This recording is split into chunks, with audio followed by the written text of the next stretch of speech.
The 100%. viral moment of the ball game and could be the viral moment of the NFL the entire season was DK Metcalf running down Budda Baker. I mean, it was trending on social media all night. It's a meme now. It's probably going to trend throughout the year.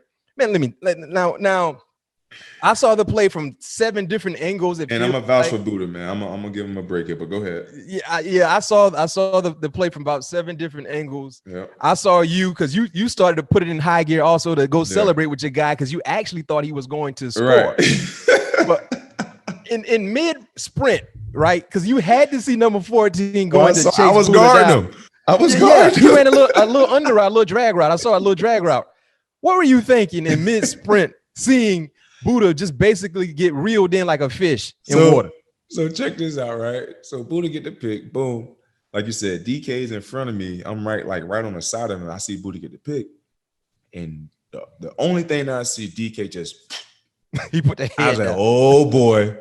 And he got it on his mind. So I see Budda got a good head start. He like 10 yards in front of him. I'm like, hell yeah. I'm running behind Budda. I'm like, we about to do our celebration. And we end up still doing it. But we about to do our celebration. I'm like, yeah, we about to turn up right now. My boy got a pick sit. We got a pick back-to-back games. We about to turn all the way up. Then I see DK just getting closer and closer. I'm like, yeah, Budda, yeah. Next, as he getting closer and closer, I say, Budda, he coming, Budda. Like a dog was chasing. I said, Budda, he coming. He coming right behind you. Get right behind you. Next thing you know, you end up tackling.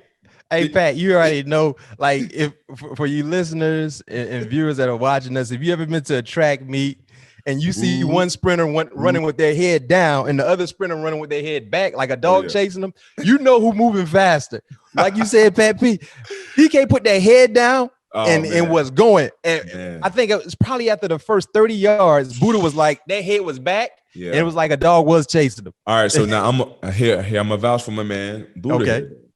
On that same drive, that was a 10-play drive, and DK came out 2 plays before that, which is huge. People don't understand. Exactly. And that's the thing I tell people all the time when it comes to being a defender, especially in the NFL, we don't come out right unless you're injured. Now your boy Dre, I know you said last episode he out of shape. I don't know if he was dealing with an injury or he just conditioning, but he came out a few ball games, a few plays in the second half. But mostly, we don't come out. And wide receivers, they sub in and out all the time. So good point about that.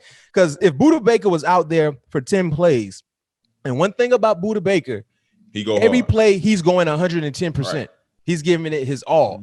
So when he caught the momentum and the energy you used just to make that play, right. And then when you realize you have the football, you got to kick it in another gear. Right. I mean, that takes a lot. And it doesn't help when you got a guy who's a strong sprinter like DK who ran 4.3 and Budda ran 4.45. So it's not like Budda's slow. He didn't have a lot of gas in his tank. And that's the thing too about the listeners as well. When you see guys, like myself or any other corners, like top-notch corners, like Jalen, Trey White, these guys can vouch for me as well.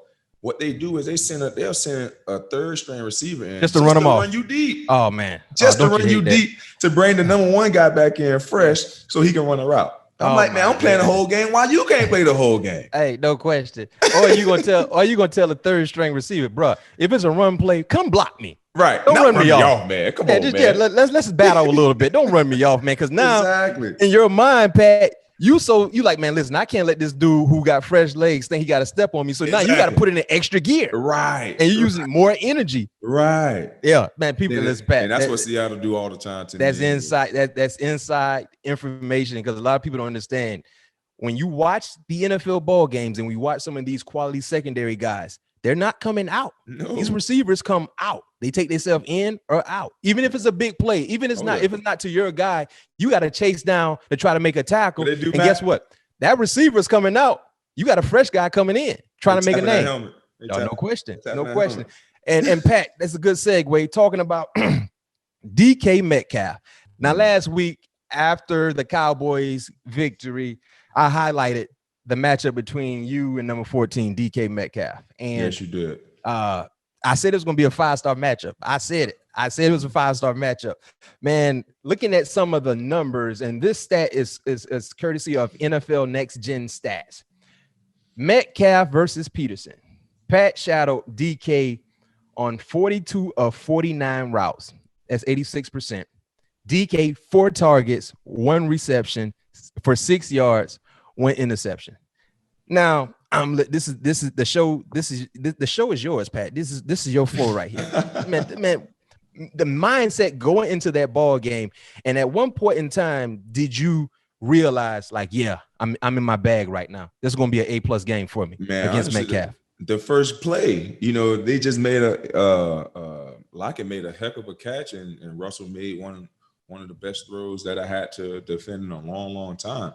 From the first play, if anybody go watch that play, I quick jam. Like, you jumped, like we talked about. I'm coming to set you the wanted tone to set right the now. tone. Hey, listen, listeners, that's why, for our faithful, fans here on All Things Covered. Remember a few episodes ago, Pat said sometimes he liked to set the tone. I remember you did against AJ Green some years back. You just took a penalty on purpose. Mm-hmm. And what Pat is saying, go back and watch the first play.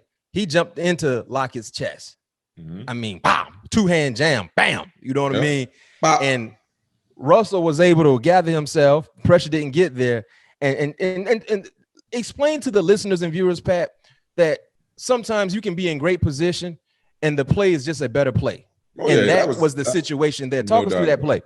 Man, that was like I said, I quick jumped from the get-go. We was in quarters, so I knew I could be aggressive depending on what route that we got. But could you explain to our viewers and listeners what is quarters? So quarters is basically each defender in the secondary. So you have 2 corners and 2 safeties. Both each player is covering a quarter portion of the field. A fourth of the field. Yeah, a fourth of the field. So, and the only way both guys will literally cover, well, all 4 guys will cover the fourth of the field if one does a China and the safeties can double team number 1. Only time it turns into man-to-man if we get all verts. Mm-hmm. So if the number 2 receivers go past 10 yards, their responsibility is now carried over to the safety. The safety's playing man-to-man basically. Exactly. And you got the linebackers playing quarter flat, which the linebacker's responsibility, or the nickel, is to push those guys over the top to make those guys run humps. So the safeties can maintain their inside position to make the quarterback put air on the ball and give the safety a better opportunity to break. So yeah, we was playing a quarter defense. Like I said, I knew I could be aggressive, and that I was, and I knew I didn't have any help over the top. So DC actually threw me off my track because I was upfield shoulder. Mm-hmm. But once 2 went out to the flat as a quarter flat defender, it's called quarter flat. So if number 2 goes to the flat, as you know, he got to take and he got to run through. So versus him running over or under, he ran through us. Yeah. So that's kind of like put me back on the low hip, but with me having some of my savvy vet skills, got my hands low a little bit, pulled myself back in position.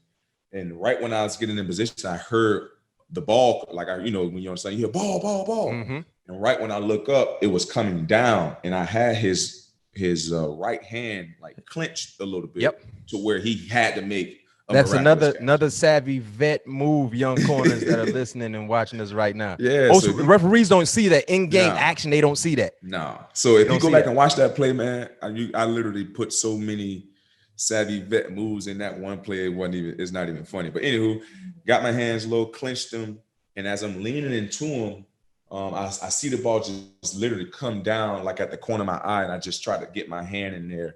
And the ball literally, it was so crazy because I saw it go right into his arm. He didn't like catch it. It like went straight into the pocket. It went the only place it could have gone is where it went. That's exactly. When I start a play, I'm like, the ball went the only place it could go for him to catch it because he had his arm already cradled while you had his right, and it just dropped. Yeah, exactly. In the ideal spot. Just like the one in the fourth quarter when he damn near out of bounds and had the right foot down and dragged the left. That was just that Russell. remarkable. I mean, those were just tough contested throws. It's nothing. Yes. You know, that's what people, oh, you got burnt, oh, you got beat, you got this, you got that, you suck. What the fuck are you talking about? Excuse my language. Like, man, let it be known, man. Right. Like you like the guys get paid to catch the ball too. Like, exactly. And Russell and in the league, these quarterbacks are good enough to put the They're ball the best in the world. type of spots. They're the best in the world. Like I've seen Cy Young winners give up home runs. That mean they suck. I seen Hall of Famer give up touchdowns. That mean they suck. Yeah. But remember this: it's only 47 all-decade DBs in the league, and guess who's one of them? Pat P. I'll let me. Okay. Let it be known then, like Bron said, put some respect on your name, Pat. They be tripping, man. Dick LeBeau used to tell us all the time, legendary coach DC I had in Pittsburgh, Hall of Fame coach, played the game. He used to tell us all the time, sometimes you get the bear and sometimes the bear gets you. It happens. When you're playing good on good, they're going to do some good things also. And this is the beauty. This is the beauty about me, Mac. That whole time, yeah, I gave up 2 big plays. But if I was mic'd up my whole time in the game, I came out second half, said they ain't gonna catch another ball. I said one thing about me, I rise up more in the second half because I know that's when the game is on the line. You know what I mean? So I came out that time. I said I don't give a damn what happened. PI holding, they ain't catching another ball. That's the mentality you gotta have. I had 2 PBUs and a pick. That's that savage mentality, revenge season. Yeah, ain't nothing ever gonna hold me down. So to all you fans, that's always in my comments, my all that, and the hell with y'all. Man. Y'all ain't nothing but ops. They don't understand. And the best way you can put this and to simplify what you're saying, Pat, is for the fans that are so judgmental. Every day you go into your job, whatever your workplace is, right. you're not having an A+ day every day. Sometimes you might have a B+ day. Sometimes you might slip up, and that assistant who's working under you might outshine you. It happens, right? But the thing about your profession, it's not a fishbowl lifestyle. We don't get a chance to see when you mess up. You know what I mean? And it comes with the territory. You know what I mean? So just understand sometimes when you watching these players on Sunday in the National Football League, the highest of the heights, it's the best of the best. I don't care if they're playing on a bad team. They're the best in the world at what they're supposed to do. So it happens. But the mentality you got to have, which is a savage mentality, like Pat P, and why he's still one of the best to ever do it in his position right now, they won't catch another thing. And speaking of that, I didn't know something, Pat. And like I said, shout out to NFL Next Gen Stats. What they say now? Per NFL Next Gen Stats, Metcalf, and these stats are entering the game from last year. Metcalf lined up against Peterson on 29 of his 56 offensive snaps in week 16 of last year. Metcalf finished with 1 target, no catches on 35 routes. Only time in 21 career games he's been catchless.